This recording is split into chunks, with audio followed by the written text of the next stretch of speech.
सद्गुरु श्री ब्रह्म चैतन्य महाराज गोंदवलेकर, इनका प्रवचन 15 जनवरी। नाम स्मरण में रहने का मतलब होश में होना।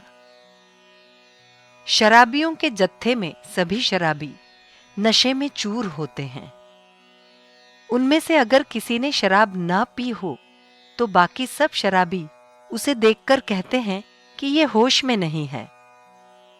वैसे सच पूछो तो वही एक होश में होता है, बाकी सब शराबी सचमुच ही बेहोश होते हैं। वैसे ही हम सब विषय वासनाओं में चूर होने से जो नामस्मरण में रहता है उसे कहते हैं कि वो होश में नहीं है। वास्तविकता तो ये है कि नाम के अलावा दुनिया में और कुछ नहीं है, और जिसकी ऐसी दृढ़ धारणा है वही सचमुच होश में होता है। हम अवश्य ही भ्रम में होते हैं। हमारा भ्रम मिटाने के लिए 3 उपाय हैं। एक सद्विचार, दूसरा सत्संगति और तीसरा उपाय है नामस्मरण। भगवान का विचार ही यथार्थ विचार है। किसी एक व्यक्ति को यदि कहा जाए कि तुम अपने शरीर के अवयव और अपना रंग अलग रखकर हमारे पास आओ, तो वो आ नहीं पाएगा, क्योंकि जहां वो है वहीं उसके शरीर के अवयव और रंग होंगे। वैसे ही नाम, संत और भगवान एक दूसरे से लिपटे हुए हैं, एक दूसरे में विलीन हो गए हैं। अतः जहां नाम स्मरण होता है वहां सत्संगति और भगवान होते ही हैं। जिस प्रकार गाय के पीछे बछड़ा जाता है, वैसे ही नाम स्मरण करने पर उसके पश्चात भगवान आते ही हैं। आजकल कई प्रकार की मशीनों का निर्माण हुआ है, अतः किसी के मन में ये सवाल पैदा हो सकता है कि संतों ने भगवान की प्राप्ति के लिए कोई मशीन क्यों नहीं ढूंढ निकाली।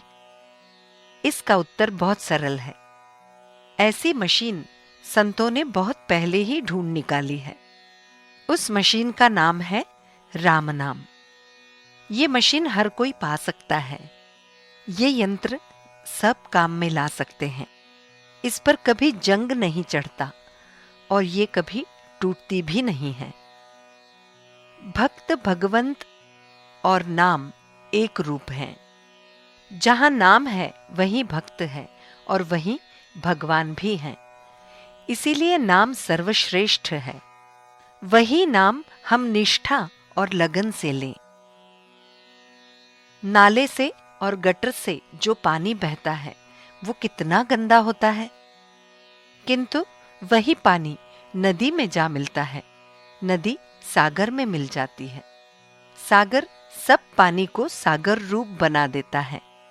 उसी प्रकार मनुष्य कितना भी पापी, दोषी, अपराधी हो, यदि वो नाम रूप नदी की डोर थाम लेता है तो समझो वो राम सागर रूप बन गया है।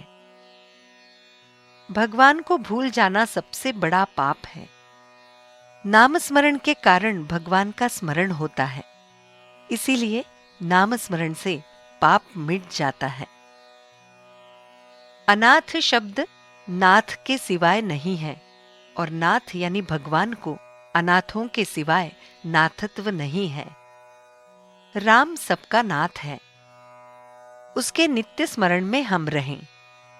गृहस्थी वनवास के समान है। प्रभु राम के स्मरण से गृहस्थी के संकट और दुख तिनके के समान हो जाएंगे। यदि तुम नाम स्मरण करते रहोगे तो संत स्वयं तुम्हें ढूंढेंगे। तुम्हें संतों को ढूंढने की आवश्यकता नहीं है। जानकी जीवन स्मरण जय जय राम।